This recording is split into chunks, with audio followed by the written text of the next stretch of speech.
This happened to me about 10 years ago at my childhood home. I was home alone. My family were out somewhere, so I took the opportunity to enjoy my quiet time by myself. I'd just taken a shower, and when I got out wrapped up in my towel, I started to walk towards the kitchen to get a snack and a drink. I was dancing and humming, just enjoying my own company. However, out of nowhere, I heard a very deep and very demonic voice right in my left ear. It said my name so clearly that if I was to tell anyone about it, they would think I was lying. It said Caitlin, but just dripping with the cold and rough grittiness. I froze. Not ever in my entire life of living in that house has something like that happened. After a minute, I immediately noped and told whatever entity that was to get out.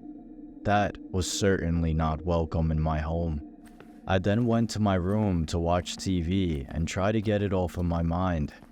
Thankfully, it didn't happen again, but I did feel unsafe for a long time until I moved out.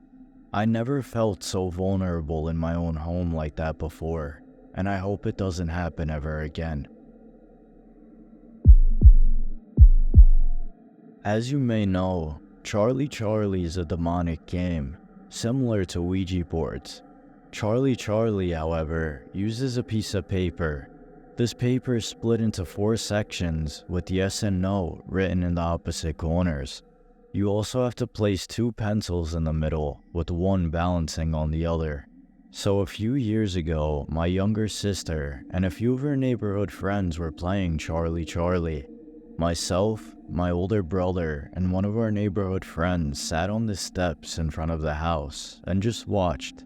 My dad said that he looked outside to see what we were doing and saw my sister and her friends talking to some man. He then came outside, and when he got to us, that man was gone. He asked who we were talking to, but we said we weren't talking to anyone, and that there wasn't anyone there at all.